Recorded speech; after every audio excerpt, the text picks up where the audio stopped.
Selamat datang di minggu yang ketiga dari bulan September, ya.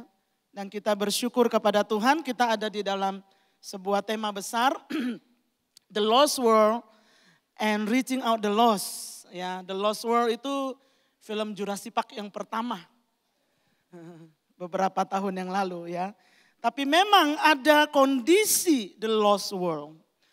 Ada keadaan nyata bahwa dunia terhilang, Bapak Ibu Saudara. Ya, dunia terhilang dan kita perlu tahu apa yang menjadi kondisi tersebut, saudara-saudara.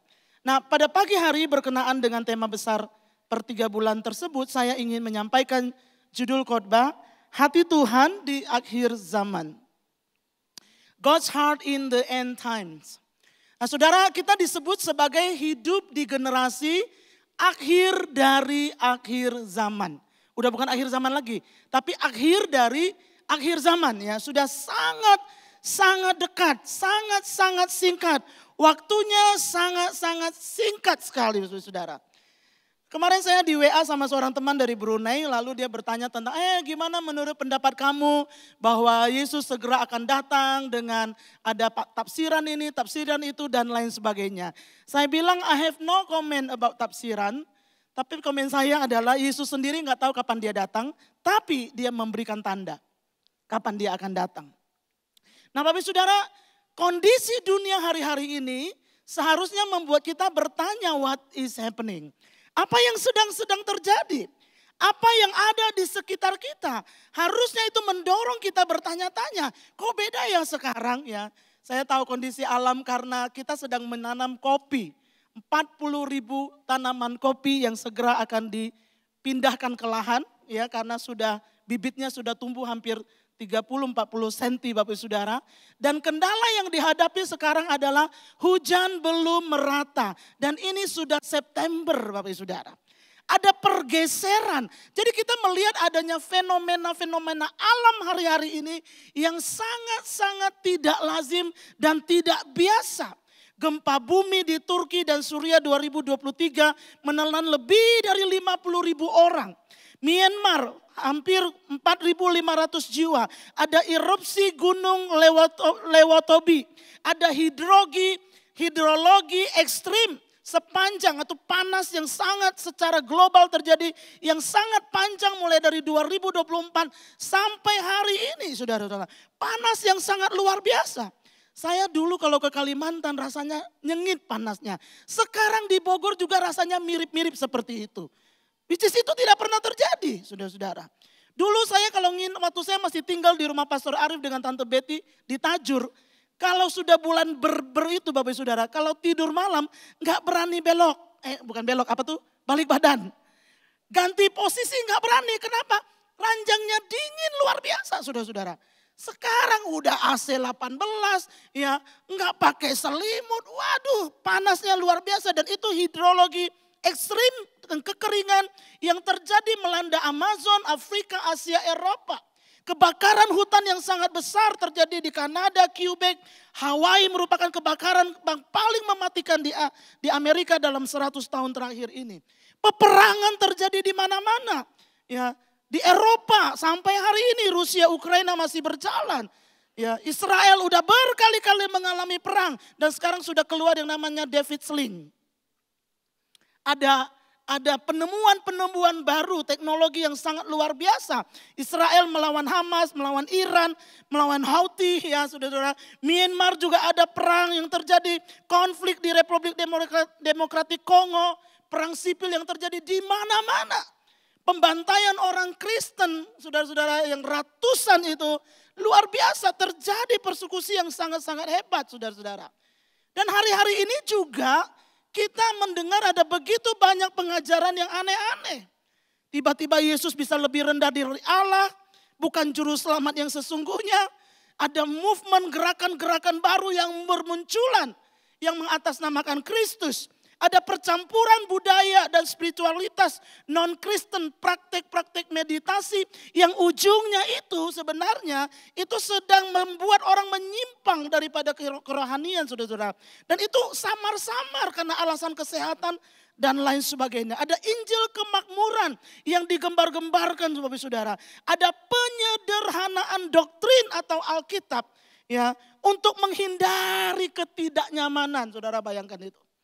Yesus ngajar pikul salib, tapi hari-hari ini banyak pengajaran merendahkan pikul salib dan mengecilkan pikul salib. Bahkan ada gereja di Singapura yang mengajarkan udah nggak usah puasa lagi sekarang, saudara. Nggak perlu puasa itu, nggak perlu itu. Zaman Yesus diperlukan. Zaman sekarang nggak perlu karena Yesus sudah menanggung semuanya. Dia lupa apa arti puasa buat kita. Nah, saudara-saudara, pengajaran-pengajaran sekarang dapat diakses dengan mudah. Sulit untuk dikontrol.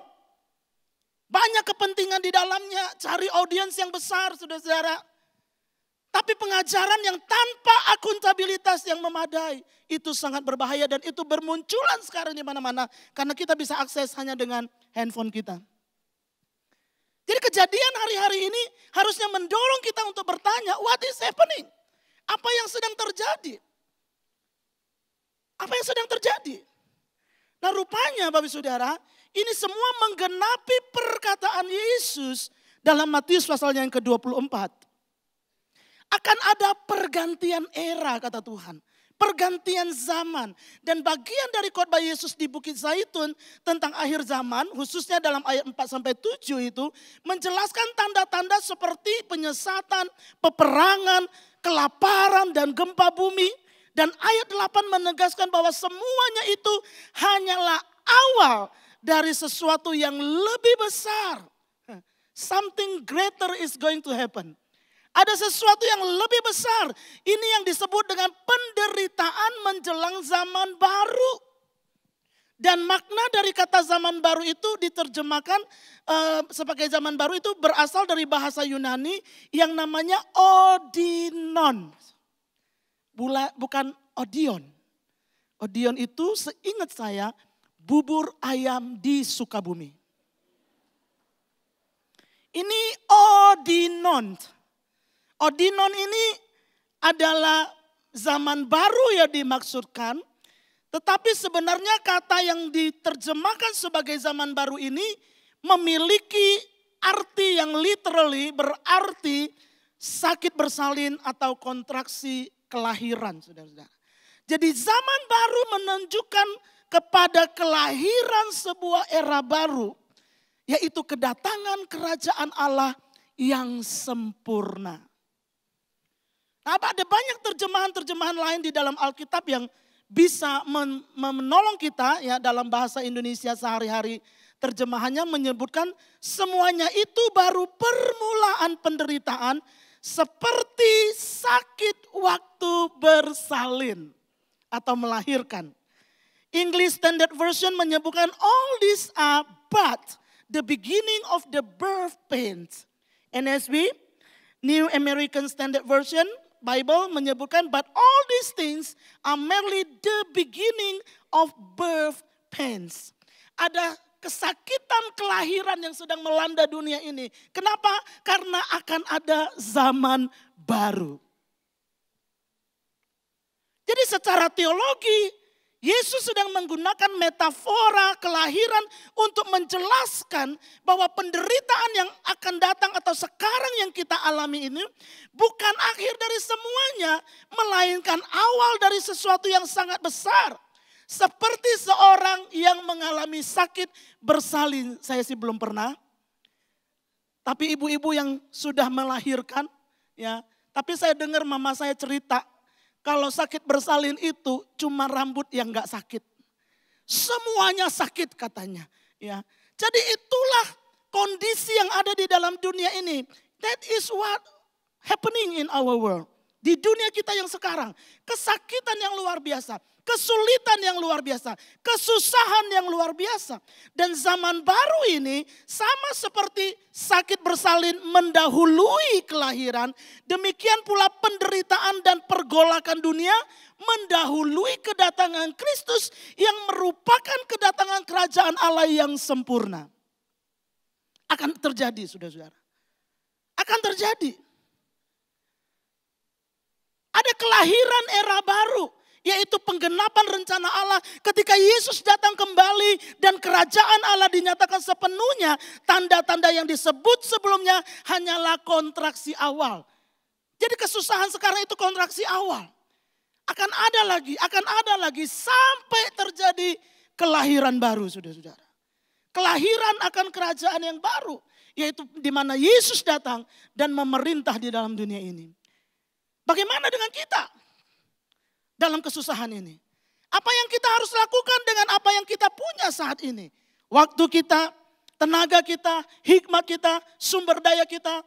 What should I do? Apa yang saya harus lakukan? Apa yang saya tuliskan kalimat ini. Apa yang saya tidak boleh terlewatkan untuk saya lakukan sementara ada dalam kesusahan menuju kelahiran era baru di mana kerajaan Allah dinyatakan sepenuhnya. Itu yang menjadi pertanyaan buat kita hari ini, saudara. Apa yang saya harus lakukan? Menantikan kerajaan sorga dinyatakan di atas muka bumi ini secara utuh. Apa yang saya harus lakukan? Nah, saudara-saudara, Yesus menyebutkan dalam Matius pasal 24 ayat 14. Dan Injil kerajaan ini akan diberitakan di seluruh dunia menjadi kesaksian bagi semua bangsa. Ini bukan berbicara tentang negara saja, tapi ini berbicara dengan etnis, suku bangsa. Ya, jadi seluruh dunia menjadi kesaksian bagi semua etnis. Sesudah itu barulah tiba kesudahannya. Di tengah-tengah gejolak yang sedang terjadi, di tengah-tengah kesusahan yang melanda dunia, di tengah-tengah sakit bersalin karena akan kelahiran era baru, Tuhan bilang dan Injil kerajaan ini akan diberitakan di seluruh dunia menjadi kesaksian bagi semua etnis. Sesudah itu barulah tiba kesudahannya. Makanya saya beri judul pada hari ini, hati Tuhan di akhir zaman. What is that God your heart? Apa Tuhan yang ada di dalam hatimu? Pemberitaan Injil sampai kepada segala suku bangsa dan bahasa. Itu hati Tuhan, saudara-saudara. Dan kita mau lihat dari kebenaran firman Tuhan, perjanjian lama, sebuah peristiwa yang tidak asing bagi kita, Bapak Saudara, tercatat dalam sebuah kitab yang sangat-sangat singkat di perjanjian lama, yaitu kitab Hagai. Ya, belajar dari pengalaman orang Israel setelah mereka kembali dari pembuangan. Orang Israel karena tegar tengkuk, karena mereka sangat-sangat keras hati, menentang, tidak taat kepada Tuhan. Akhirnya Tuhan buang mereka dan mereka ada di dalam pembuangan. Ditawan oleh kerajaan Babel selama 70 tahun. Sampai satu ketika kerajaan Babel jatuh, bangkitlah kerajaan Persia. Lalu Raja Persia mempersilakan orang-orang Israel yang ditawan itu untuk kembali ke Yerusalem. Yang pada saat itu sudah mengalami kehancuran yang hancur cur-cur. Kenapa hancur cur-cur? Karena bait Allah ikut hancur di sana. Sudah tidak ada lagi identitas orang Israel. Sudah tidak ada lagi kebesaran yang terlihat dalam penyembahan mereka oleh karena bait suci ikut hancur, saudara-saudara. Lalu orang-orang Israel diizinkan pulang untuk membangun kembali Yerusalem yang sudah runtuh termasuk bait suci. Di bawah kepemimpinan Yosua dan juga seorang imam yang bernama Zerubabel, orang Israel mulai kembali ke Yerusalem pada waktu itu. Nah di Yerusalem mereka mulai membangun kehidupan mereka. Mereka mulai membangun kota mereka. Mereka mulai membangun rumah mereka dan seluruh yang ada di sekitar mereka kecuali bait suci. Lalu Tuhan memakai Nabi Hagai pada waktu itu untuk menegur dan mengingatkan orang Israel supaya mereka memperhatikan kehidupan mereka. Kenapa? Rupanya ada yang salah dengan hidup mereka. Ada yang gak beres dengan kehidupan mereka. Ada kondisi-kondisi yang tidak wajar di dalam kehidupan mereka. Makanya Tuhan bicara kepada Hagai supaya Hagai berfirman kepada orang Yehuda pada waktu itu. Dalam Hagai pasal 1 ayat 4-7. Firman Allah katakan begini, ini merupakan teguran Tuhan. Tuhan bilang, apakah sudah tiba waktunya bagi kamu untuk mendiami rumah-rumahmu yang dipapani dengan baik? Sedang rumahku, R-nya huruf besar, berarti itu bukan rumah manusia tetapi itu rumah Allah. Ini tetap menjadi reruntuhan. Oleh sebab itu beginilah firman Tuhan semesta alam. perhatikanlah keadaanmu. Kamu menabur banyak tetapi membawa pulang hasil sedikit. Kamu makan tetapi tidak sampai kenyang.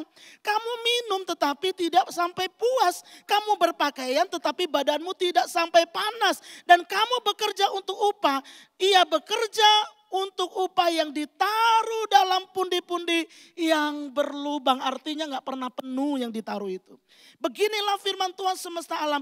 Perhatikanlah keadaanmu. Jadi naiklah ke gunung, bawalah kayu dan bangunlah rumah itu, R-nya huruf besar. Maka aku akan berkenan kepadanya dan aku akan menyatakan kemuliaanku di situ, firman Tuhan. Kamu mengharapkan banyak tetapi hasilnya sedikit. Dan ketika kamu membawanya ke rumah, aku menghembuskannya. Oleh karena apa? Demikianlah firman Tuhan semesta alam.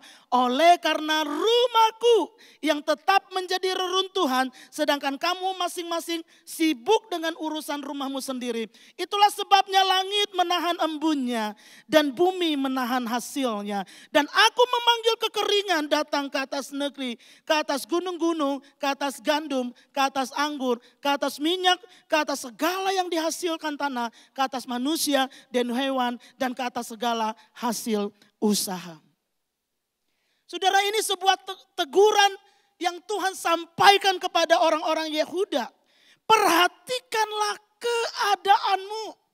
Perhatikanlah keadaanmu itu merupakan sebuah kata derekhem, bentuk jamak dari kata Bang Derek. Pastor Derek. Yang artinya jalan atau arah atau perjalanan atau cara hidup atau perilaku, kebiasaan, jalan pikiran, keputusan atau pilihan moral.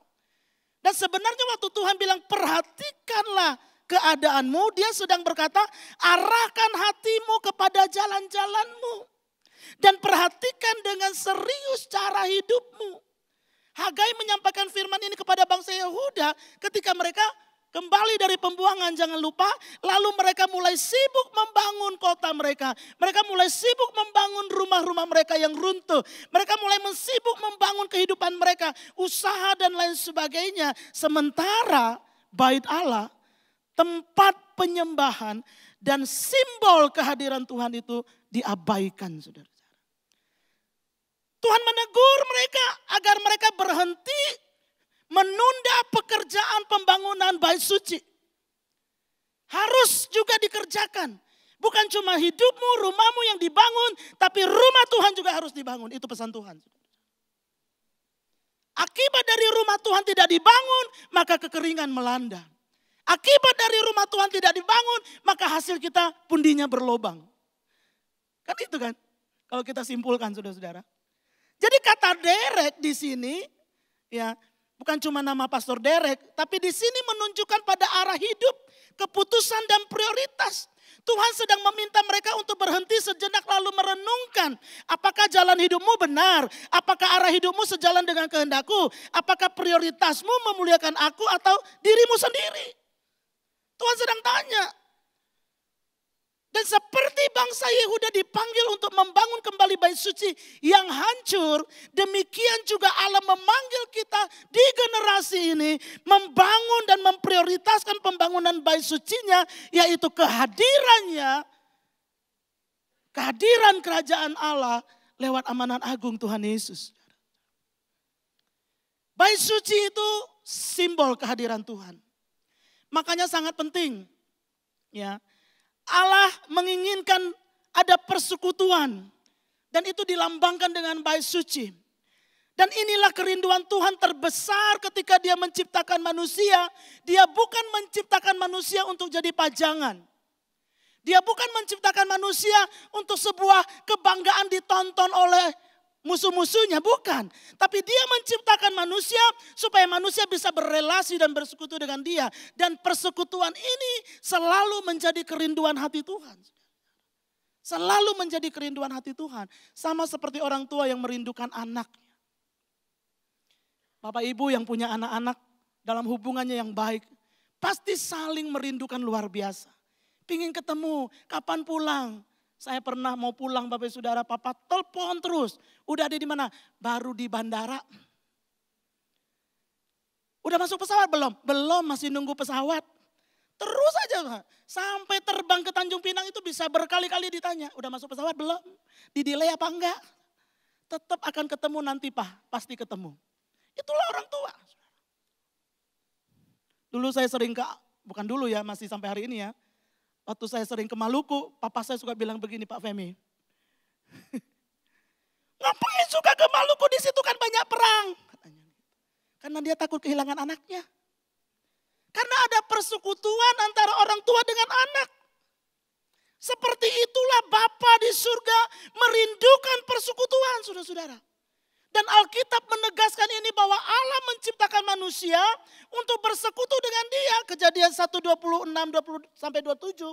Allah menciptakan manusia menurut gambar dan rupanya. Artinya manusia dipanggil untuk hidup dalam hubungan dan relasinya dengan Allah, saudara-saudara. Segambar dan serupa itu berarti memiliki kemampuan untuk berelasi. Kita punya akal budi untuk bisa mengenal Tuhan. Kita punya kehendak supaya kita bisa memilih untuk taat atau melawan Tuhan. Kita punya hati, kita punya jiwa untuk bisa mengasihi Allah dan menerima kasih dari Tuhan, saudara-saudara. Dan dengan kata lain manusia diciptakan untuk berelasi, bukan sekedar untuk hidup secara biologis. Kejadian 3 ayat 8 ayat 9 dan 9 juga menerangkan hal tersebut. Ketika manusia jatuh dalam dosa, Allah mencari manusia yang bersembunyi. Menandakan kerinduan Tuhan untuk tetap menjalin persekutuan meskipun manusia jatuh di dalam dosa.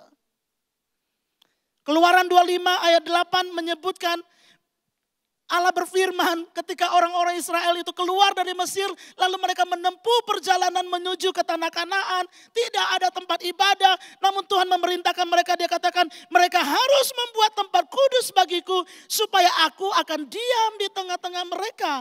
Allah ingin ada di dalam umatnya, di tengah-tengah umatnya. Yohanes 1:14, firman menjadi manusia dan tinggal di antara kita. Dan ini adalah klimaks inkarnasi, yaitu Allah hadir kembali di tengah-tengah manusia, saudara.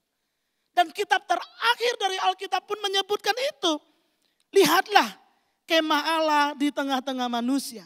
Dan ini merupakan tujuan akhir dari misi Allah dalam persekutuan yang kekal dengan manusia. Saudara, jadi dari Taman Eden, bukan Taman Edan, Taman Eden, ya. Dari Taman Eden sampai ke Yerusalem baru, benang merah Alkitab adalah kerinduan Allah untuk hadir, untuk tinggal dan bersekutu dengan manusia. Makanya dia memanggil umatnya, jangan biarkan bait suci itu runtuh. Makanya dia memanggil kita untuk pergi dan jadikanlah semua bangsa muridku. Karena setiap orang yang kita jumpai harus mengalami pendamaian dengan Tuhan dan kembali dalam persekutuan dengan Allah. Dan kita tahu akibat dari dosa rusak persekutuan dengan Tuhan.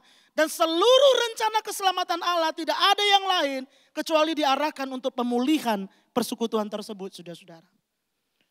Dan ini menjadi fondasi misi yang kita kerjakan. Kita bukan cuma sekedar membiayai anak-anak sekolah Alkitab. Tapi kita rindu dia bisa memenangkan suku bangsanya sendiri. Kita rindu dia bisa menjadi berkat bagi kotanya. Kita rindu dia bisa menjadi perintis-perintis gereja. Saudara, ada puluhan anak-anak yang kita sedang sekolahkan Alkitab. Dan itu melewati wawancara, melewati begitu banyak hal sebelum mereka bisa diterima, Bapak Saudara. Dan kita pantau terus bagaimana perjalanan sekolah mereka. Jangan sampai mereka kena skor. Kalau mereka bikin kesalahan, sorry, kamu perbaiki dulu. Dan saya mau bilang Bapak Ibu Saudara, tahun ini kita membiayai ada satu orang. Ya, ada satu dari sekian banyak, ada 47 yang kita biayain. Ada satu yang baru diutus dan dia adalah ex narapidana, saudara. Dan kita nggak pernah tahu dan dia punya keluarga tapi keluarganya nggak pernah ada hubungan sama dia. Dan dia seperti tidak punya keluarga. Tapi ada anak-anak Tuhan yang mengasihi dia, membimbing dia, memimpin pada pertobatan. Dan akhirnya dia menyerahkan diri, saya mau jadi hamba Tuhan. Sudah masuk sekolah hari ini. Dan kita bersyukur untuk itu. Bagian dari bantuan dana sekolah Alkitab yang kita berikan. Dan masih banyak cerita yang lain tentunya. Tujuan akhir dari misi yang kita lakukan adalah mempertemukan orang. Mengembalikan orang kepada hubungan dan persekutuan dengan Tuhan. Karena itu yang menjadi kerinduan hati Allah. Saya suka dengan tulisan John Piper, seorang guru besar dan juga pernah jadi gembala, menulis dalam buku Perspective on the World Christian Movement dalam sebuah artikel yang disebut dengan Let the Nation Be Glad. Itu tugas baca saya waktu kuliah. Terjemahannya seperti ini. Misi bukanlah tujuan utama gereja, melainkan penyembahan atau persekutuan dengan Allah. Karena arti penyembahan yang sesungguhnya itu bukan nyanyi, tapi persekutuan dengan Tuhan, mencium Tuhan ya. Misi ada karena dunia belum menyembah Tuhan. Penyembahan adalah tujuan utama, bukan misi. Karena Allah yang utama, bukan manusia. Ketika zaman ini berakhir dan jutaan orang tebusan yang tak terhitung jumlahnya sujud di hadapan takhta Allah, misi tidak ada lagi. Misi adalah kebutuhan sementara, tetapi penyembahan atau persekutuan dengan Allah tetap ada untuk selama-lamanya. Dan saya mau sampaikan, kita seat of faith itu cuma di sini saja. Nanti kalau Yesus datang, seat of faith kita udah gak perlu. Kita pergi perjalanan misi cuma sekarang ini aja. Selama kita ada di sini. Setelah itu udah gak perlu lagi. Kita bersaksi mendoakan oikos cuman waktu ini saja. Nanti setelah kerajaan baru itu sudah gak perlu lagi Bapak Ibu Saudara. Jadi ini ada expire-nya. Jangan lupa itu. Kita mendoakan orang-orang percaya kepada Yesus cuman sekarang aja. Mumpung Pastor Ita ajakin, ayo kita doa sama-sama. Karena di rumah belum tentu kita doakan. Karena mungkin kita lebih banyak berdoa untuk keperluan kita sendiri. Tapi bukan untuk keselamatan orang lain. Ini berarti tujuan akhir gereja bukan hanya mengabarkan Injil. Tetapi membawa semua bangsa untuk menyembah dan bersekutu dengan Tuhan. Pernyataan John Piper itu, misi diperlukan itu hanya sekarang karena masih banyak yang belum bersekutu dengan Tuhan. Ketika semua bangsa sudah menyembah Allah, misi selesai saudara-saudara. Tapi penyembahan kekal sampai selama-lamanya. Kerinduan akan Allah, akan persekutuan inilah yang menjadi fondasi gereja. Misi bukan sekedar kegiatan sosial atau ekspansi. Bukan. Ya. Oh kebanyakan duit kita bantu orang, bukan itu. Bukan itu Bapak Ibu Saudara. Melainkan misi yang kita lakukan adalah mengundang manusia kembali ke dalam persekutuan dengan Allah melalui Yesus Kristus. Yesuslah yang diceritakan. Pada akhirnya orang akan melihat, rupanya apalagi kalau kita ada di daerah yang minoritas Bapak Ibu Saudara. Oh rupanya kekristenan itu enggak seperti itu ya. Saudara-saudara ya. Jadi segala upaya misi yang kita lakukan berujung pada satu alasan untuk mengembalikan persekutuan manusia dengan Tuhan. Yohanes 17 ayat 3 berkata, inilah hidup yang kekal itu. Yaitu bahwa mereka mengenal Engkau, bukan cuma tahu, tapi mengenal Engkau. Jadi inti misi adalah mengembalikan orang pada hubungan yang sempurna dengan Allah. 2 Korintus 5 ayat 18-20, gereja dipanggil menjadi duta pendamaian. Di situ dikatakan Allah mendamaikan kita dengan dirinya. Ia mempercayakan pelayanan pendamaian itu kepada kita. Khususnya para pelayan Tuhan. Arti pelayanan yang sesungguhnya itu 2 Korintus 5, 18-20. Tidak cukup kita hanya melayani di gereja, tidak. Tapi kita tetap harus punya hati untuk jiwa-jiwa.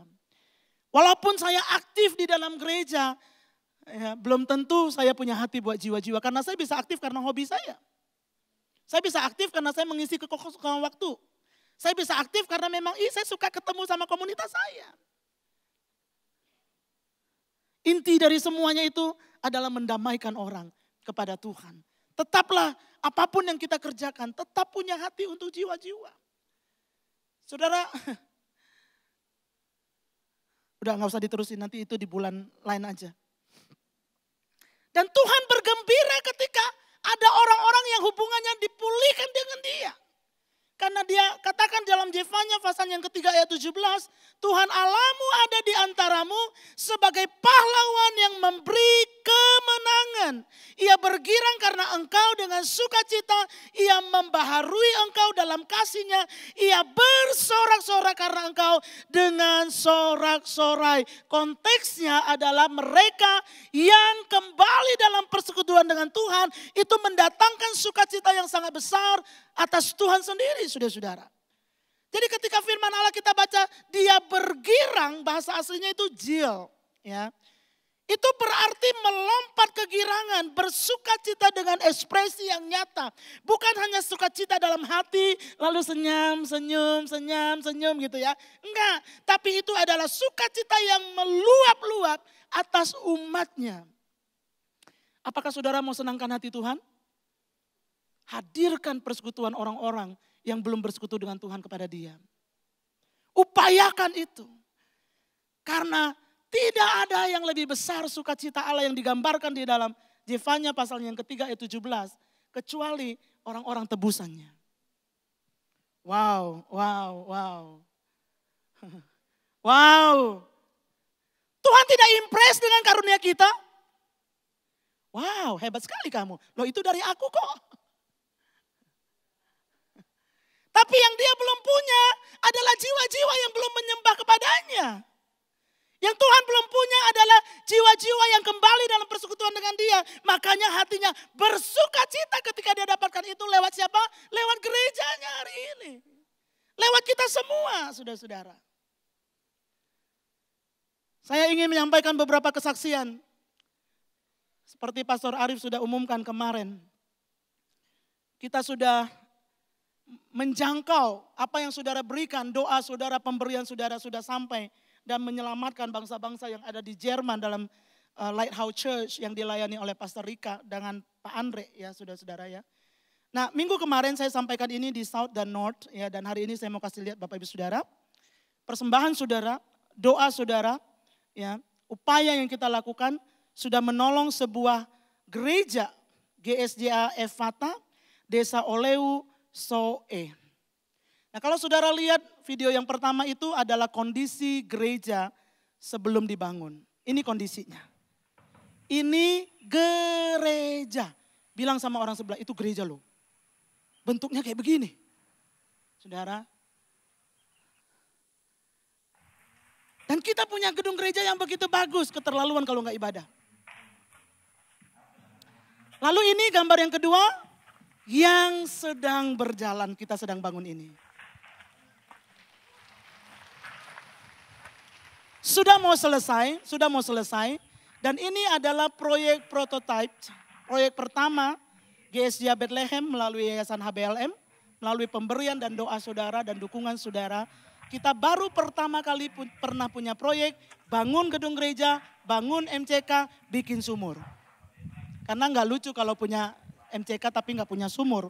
Orang mau siram pakai apa? Ya, tahun depan bangun lagi MCK yang baru ya. Jadi ini prototipe pertama kali di Nusa Tenggara Timur Bapak Saudara. Nah, yang akan datang dalam waktu yang singkat ini nanti kita juga akan segera membangun GSJA Eklesia Kuneru yang ada di Atambua. Dan saya mau kasih tahu saudara, duitnya sudah ada.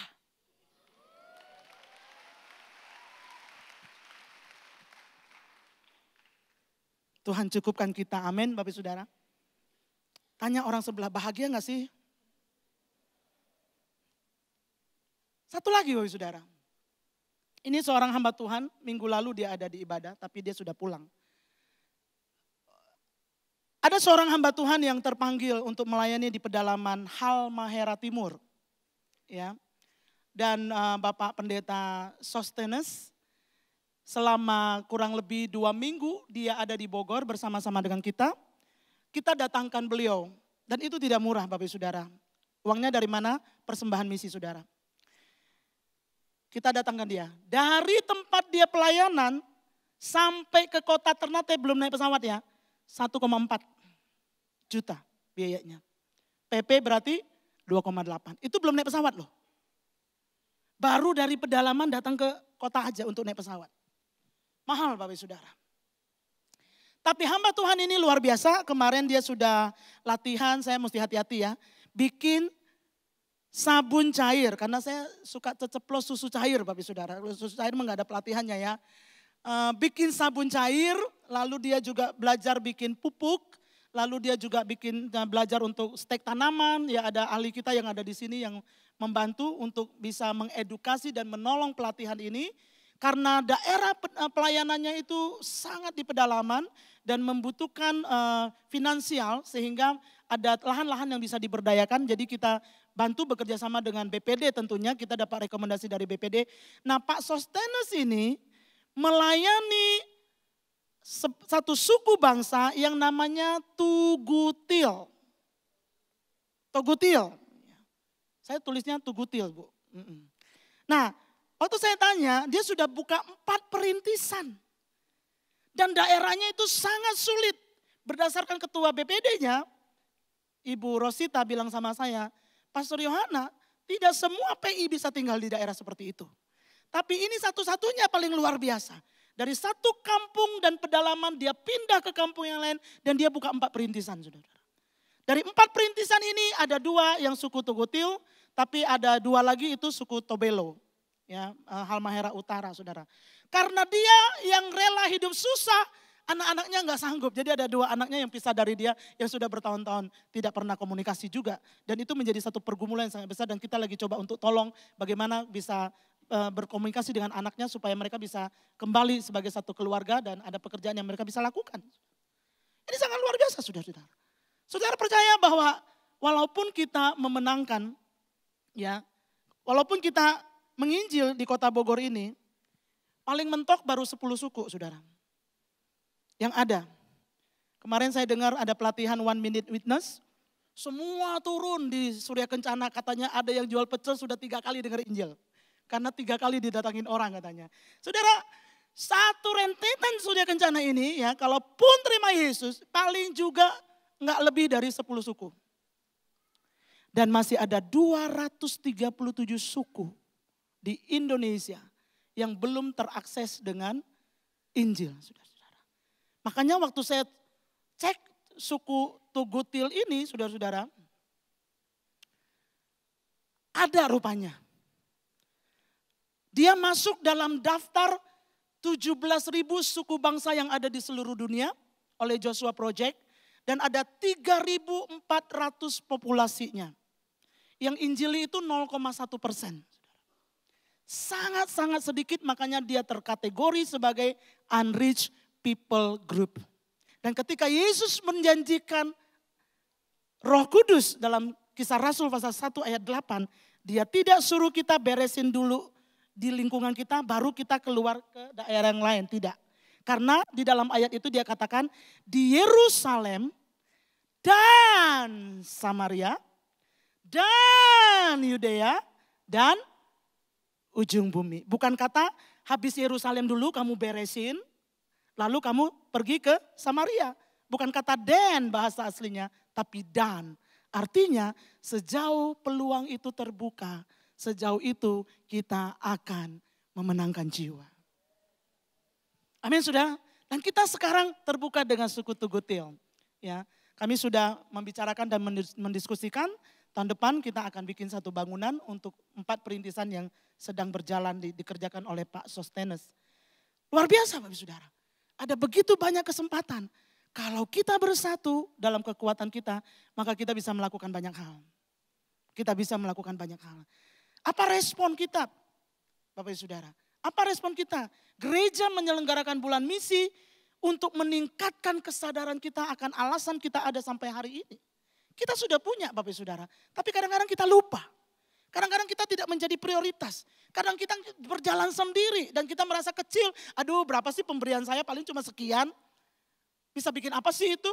Ya, apalagi dengar tadi Bapak 1 kali jalan aja bisa jutaan gitu ya. Rasanya nggak sanggup. Apalagi biayain perintisan yang ada di Berlin. Wih itu kayaknya nggak sanggup. Puluhan juta 1 bulan. Kayaknya nggak sanggup deh yang saya kasih. Makanya kita bikin bulan misi. Supaya kita bisa satukan kekuatan kita. Dan dari satuan inilah kita bisa melakukan perkara-perkara yang jauh lebih besar daripada kita melakukannya sendiri. Amin Bapak Saudara. Tangkap hati Tuhan di akhir zaman ini dengan memiliki hati untuk membangun bait suci Allah yang sesungguhnya, yaitu kehidupan jiwa-jiwa oleh kerajaan sorga. Miliki hati berarti yang pertama ada 4 hal. Hancur hati melihat yang terhilang. Yang kedua, arahkan hidup untuk misi. Ingatlah bahwa dalam setiap agenda kehidupan kita setiap hari, jangan lupa ada agenda Tuhan di dalamnya. Jangan lupa ada maksud Tuhan di dalamnya. Kenapa Tuhan pertemukan saya sama si A, sama si B, sama si C? Karena Tuhan punya maksud. Kenapa Tuhan mendatangkan pertemanan? Saudara-saudara, saya baru berteman dengan seorang direktur, dia punya penginapan 300 kamar. Baru berteman diundang makan minggu lalu. Mau ngapain? Ujung-ujungnya, Pastor Yohana kapan lagi ke daerah saya mau ikut? Ah itu dia tuh. Ya bulan depan saya mau tabiskan gereja yang tadi itu, mari kita datang sama-sama. Berangkat bulan depan tanggal 16. Yang enaknya dia bilang begini, nanti tiket Pastor Yohana saya bayarin, puji Tuhan HBLM gak usah keluar duit. Saudara ngerti maksudnya? Selalu ada agenda Tuhan. Ketika kita ditraktir makan, ketika kita diberkati, ketika kita punya pelanggan yang wow, selalu ada agenda Tuhan di dalamnya. Bukan hanya untuk kepentingan kita, itu yang kita harus ingat. Masalahnya kita asik dengan diri sendiri. Dan kita lupakan itu yang bikin Tuhan tegur orang Israel. Kamu sibuk bangun rumah kamu sendiri, sementara rumahku masih reruntuhan. Tekun memberitakan Injil ini yang saya juga minta dari Tuhan. Tuhan, betul saya memang memberitakan Injil dalam khotbah-khotbah KKR kalau ke daerah. Tapi saya rindu ada personal evangelism yang bisa bangkit dalam diri saya juga. Investasikan sumber daya untuk jiwa-jiwa, saudara-saudara. Hagai pasalnya yang kedua ayat 8 dan 9. Tuhan bilang begini kepada Yehuda. Aku akan mengguncangkan segala bangsa. Sehingga barang yang indah-indah kepunyaan segala bangsa datang mengalir. Maka aku akan memenuhi rumah ini, kerajaannya, dengan kemegahan firman Tuhan semesta alam. Kepunyaan kula perak dan kepunyaan kula emas. Demikianlah firman Tuhan semesta alam. Bapak Ibu Saudara, waktu saya baca ayat ini, saya langsung berpikir, kekayaan bangsa-bangsa akan pindah dalam rumah Tuhan. Di rumah Tuhan itu ada siapa sih? Ada siapa? Ada kita. Ada anak-anaknya. Artinya kita mesti siapkan hati kita. Punya hati yang jauh lebih luas. Karena kekayaan bangsa-bangsa akan datang. Lalu kita tidak boleh serakah dengan itu. Karena itu untuk kerajaan sorga. Kalau Tuhan berkati kita, bukan untuk diri kita sendiri. Tetapi untuk kerajaan sorga. Nah saudara, saya mau akhiri dengan kisah legendaris dari seorang yang disebut dengan Bapak Misi Modern, yaitu William Carey. Hidup tahun 1761, meninggal 1834. Dia seorang tukang sepatu yang sangat-sangat sederhana, namun sangat gemar baca Alkitab. Dan dari latar belakang yang miskin, dia mendapat panggilan Tuhan untuk memperhatikan bangsa-bangsa yang belum mengenal Injil. Lalu dia mulai berangkat dalam cerita bukunya yang dia tulis tahun 1792. Dia berangkat membawa seisi rumahnya pergi ke India. Di India bukannya hal yang baik yang dia dapatkan. Dia menghadapi begitu banyak penderitaan. Istrinya sakit, anaknya meninggal, ia hidup dalam kekurangan. Namun dia tidak menyerah Bapak Ibu Saudara.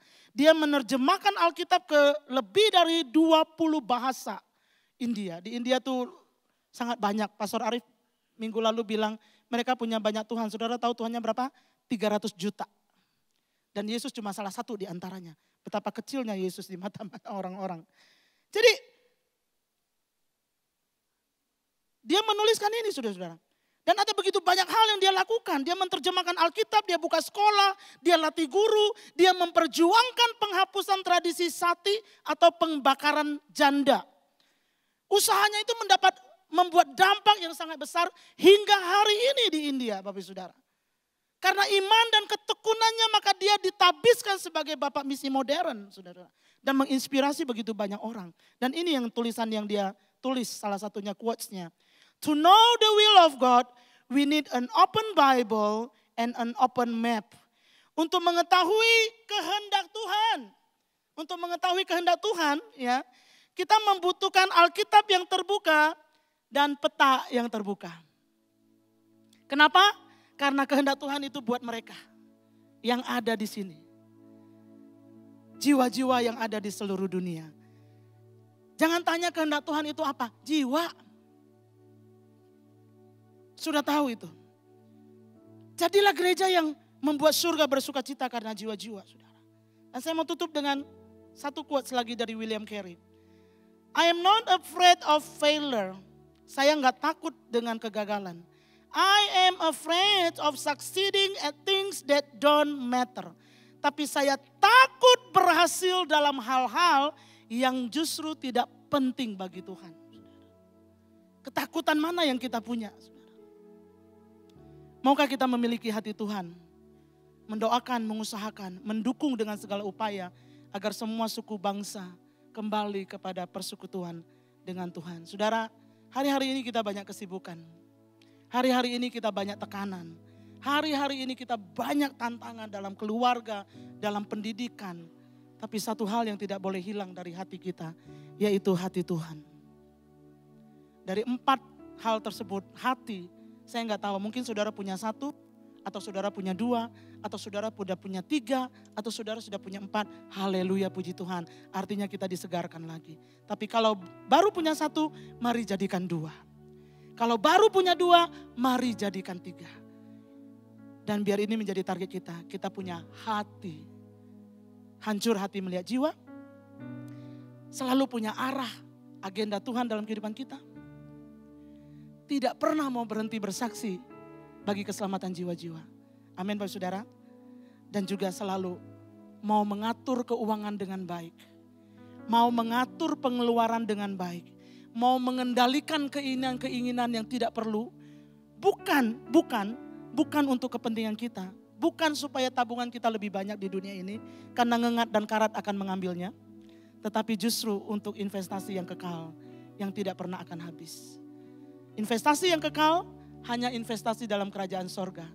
Karena kitab Ibrani berkata, kerajaan sorga, kerajaan yang tidak tergoncangkan. Tuhan memberkati saudara. Berapa banyak Bapak Ibu Saudara di tempat ini yang mau kata, Tuhan, saya ingin punya 4 hal itu, hati itu ya Tuhan. Atau mungkin saudara baru punya 1, atau baru punya 2, atau baru punya 3.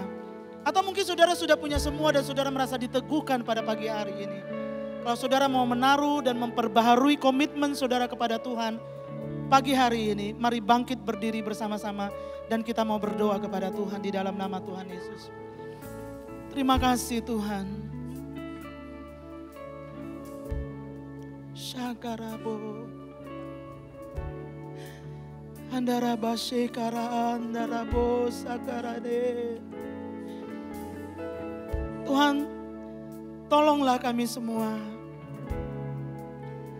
Tolonglah kami supaya kami menjadi tempat di mana Tuhan menangis ketika kami melihat orang-orang yang terhilang.